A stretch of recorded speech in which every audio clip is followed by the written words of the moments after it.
الحمدللہ والصلاة والسلام علی رسول اللہ وعلی آلہ وصحبہ اجمعین، اما بعد، اعوذ باللہ من الشیطان الرجیم، بسم اللہ الرحمن الرحیم، وقل جاء الحق وزاق الباطل ان الباطل کان زہوقا، رب اشرح لی صدری ویسر لی امری واحلل عقدۃ من لسانی یفقہوا قولی۔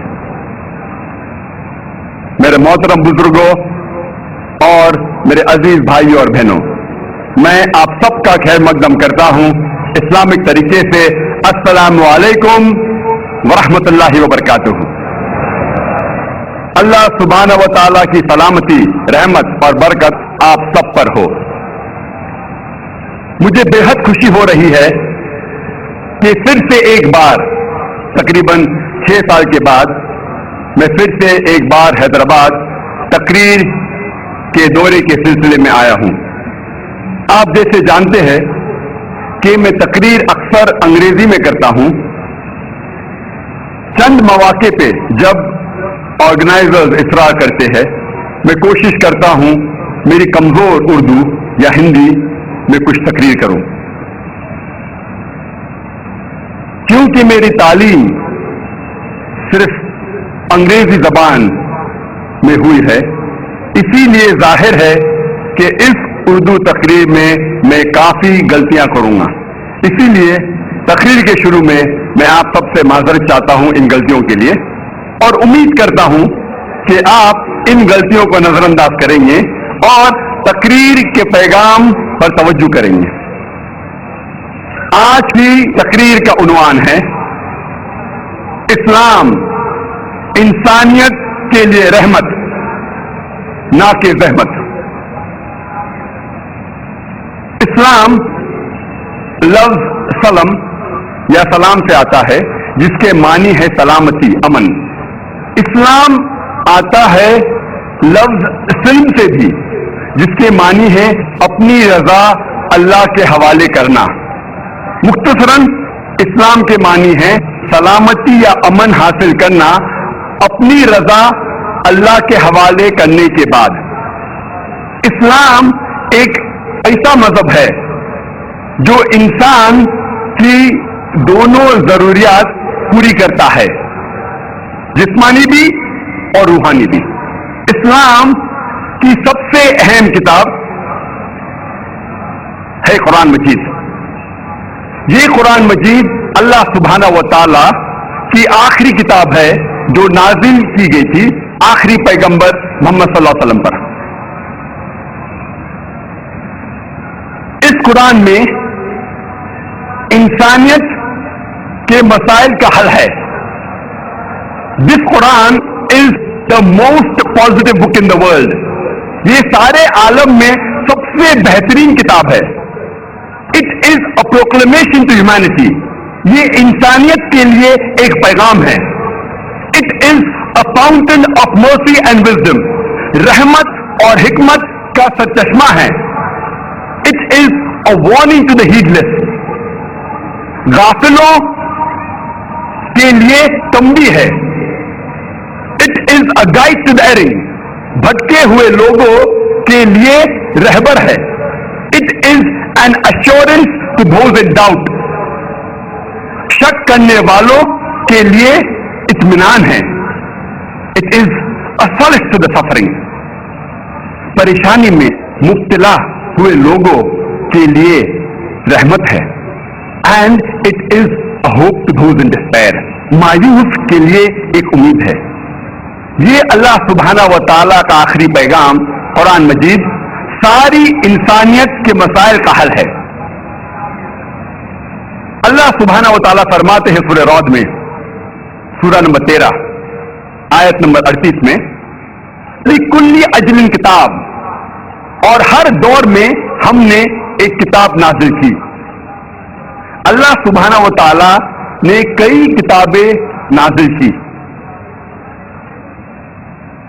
لیکن قرآن مجید اللہ سبحانہ و تعالیٰ کی آخری کتاب ہے جو نازل کی گئی تھی محمد صلی اللہ علیہ وسلم پر۔ جتنی بھی کتابیں، جتنے بھی وحی جو قرآن مجید سے پہلے آئے، وہ صرف ایک قوم کے لیے تھی، اور اس کا سارا پیغام مکمل طور پہ صرف ایک محدود وقت کے لیے تھا. لیکن کیونکہ قرآن مجید اللہ سبحانہ و تعالی کی آخری کتاب ہے، آخری وحی ہے، اسی لیے وہ صرف مسلمانوں یا صرف عربوں کے لیے نازل نہیں کی گئی تھی. قرآن مجید ساری انسانیت کے لیے ہے. اور اللہ تعالیٰ فرماتے ہیں سورہ ابراہیم میں سورہ نمبر 14 آیت نمبر 1 میں الف لام را، ہم نے یہ کتاب نازل کی محمد صلی اللہ علیہ وسلم پہ تاکہ وہ انسانیت کو اندھیرے سے روشنی میں لے آئے. اللہ تعالیٰ یہ نہیں فرماتے کہ ہم نے کتاب محمد صلی اللہ علیہ وسلم پہ نازل کی تاکہ وہ مسلمانوں یا صرف عربوں کو اندھیرے سے روشنی میں لے آئے، لیکن اللہ تعالیٰ فرماتے ہیں کہ ہم نے یہ کتاب نازل کی محمد صلی اللہ علیہ وسلم پہ تاکہ وہ ساری انسانیت کو اندھیرے سے روشنی میں لے آئے. اللہ تعالیٰ فرماتے ہیں سورہ ابراہیم میں سورہ نمبر 14 آیت نمبر 52 میں یہ ایک پیغام ہے ساری انسانیت کے لیے اور خبردار کر رہا ہے کہ خدا اللہ ایک ہے اور سمجھداروں کے لیے یہ ہدایت ہے. اللہ تعالیٰ فرماتے ہیں سورہ بقرہ میں سورہ نمبر 2 آیت نمبر 185 میں رمضان وہ مہینہ ہے جس میں قرآن مجید نازل کیا گیا تھا فرقان کے لیے اور ساری انسانیت کے لیے ایک ہدایت ہے.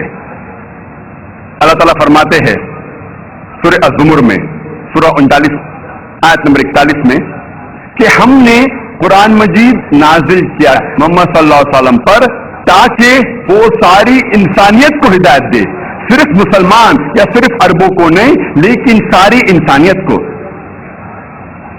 یہ قرآن مجید انسانیت کے سارے مسائل کا حل ہے. اور اللہ تعالیٰ فرماتے ہیں سورہ فاطر میں سورہ نمبر 35 آیت نمبر 24 میں وَإِن مِّنْ أُمَّةٍ إِلَّا خَلَا فِيهَا النَّذِيرُ، نہیں ہے کوئی قوم جس میں ہم نے خبردار کرنے والا نہیں بھیجا.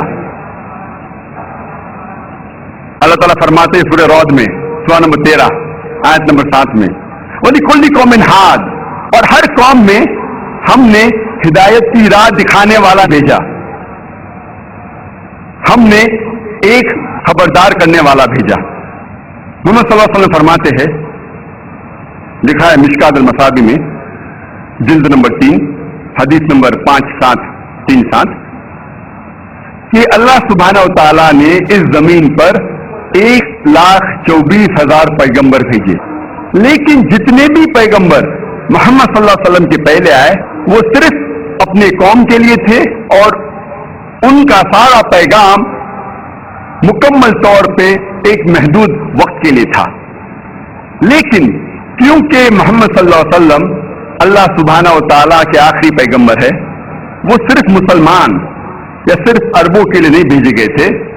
اللہ تعالیٰ فرماتے ہیں سورہ انبیاء میں سورہ نمبر 21 آیت نمبر 107 وَمَا أَرْسَلْنَاكَ إِلَّا رَحْمَةً لِلْعَالَمِينَ، کہ ہم نے محمد صلی اللہ علیہ وسلم کو بھیجا رحمت بنا کے سارے عالمین کے لیے، سارے انسانیت کے لیے. اللہ تعالیٰ فرماتے ہیں سورہ سبا میں سورہ نمبر 34 آیت نمبر 28 میں وَمَا أَرْسَلْنَاكَ إِلَّا كَافَّةً لِلنَّاسِ بَشِيرًا وَنَذِيرًا، ہم نے محمد صلی اللہ علیہ وسلم کو ایک عالمی پیغمبر بنا کے بھیجا تاکہ وہ لوگوں کو سیدھی راہ دکھا سکے اور برائی سے روکے. کیونکہ محمد صلی اللہ علیہ وسلم آخری پیغمبر تھے، وہ صرف عربوں یا مسلمانوں کے لیے نہیں بھیجے گئے تھے لیکن ساری انسانیت کے لیے.